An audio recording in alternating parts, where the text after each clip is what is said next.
माता मरियम अपने बच्चों की सहायता करने के लिए हमेशा तैयार रहती है।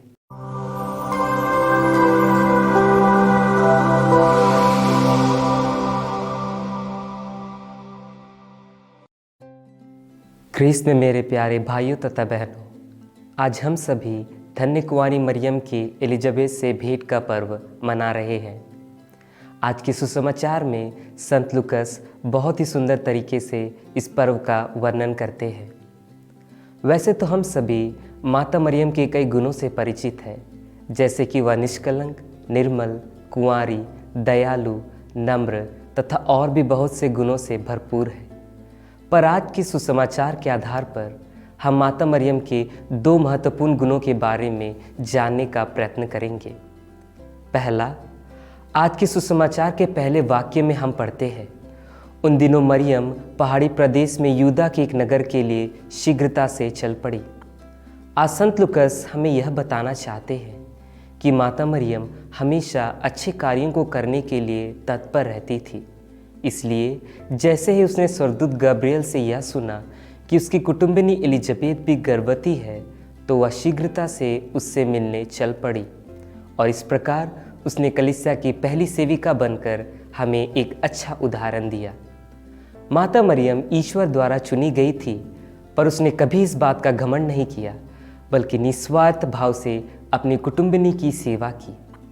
काना नगर के विवाह भोज में भी अंगूरी के समाप्त हो जाने पर मरियम ने अपने पुत्र से उन लोगों की मदद करने के लिए विनती की। इस प्रकार माता मरियम अपने बच्चों की सहायता करने के लिए हमेशा तैयार रहती है। इसलिए हमें भी माता मरियम की तरह दूसरों की निस्वार्थ भाव से सेवा करने के लिए हमेशा तैयार रहना चाहिए, क्योंकि कुछ पाने की आशा से सहायता करना बहुत आसान है, पर निस्वार्थ सेवा करना बहुत कठिन। तो आइए हम यह प्रयत्न करें कि हम भी दूसरों की निस्वार्थ सेवा कर सकें।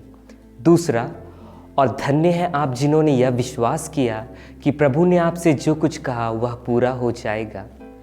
एलिजाबेथ ने माता मरियम से यह वाक्य कहा क्योंकि हेवा ने सांप पर विश्वास किया, पर यहाँ एलिजाबेथ मरियम की स्तुति करते हुए कहती है कि उसने ईश्वर के शब्दों पर विश्वास किया। यह माता मरियम के लिए आसान काम नहीं था, क्योंकि वह भी एक साधारण महिला थी।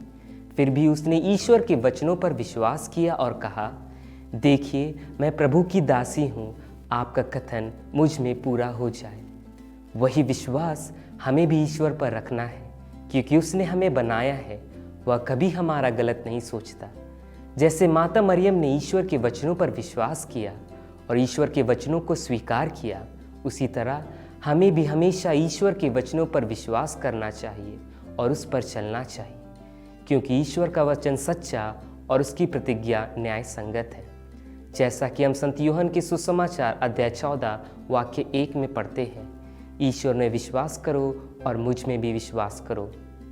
ख्रीस्त में मेरे प्यारे भाइयों तथा बहनों, तो आइए हम माता मरियम की इस पर्व के अवसर पर इन गुणों को अपने जीवन में लागू करने के लिए ईश्वर की आशीष एवं कृपा मांगे। आमीन।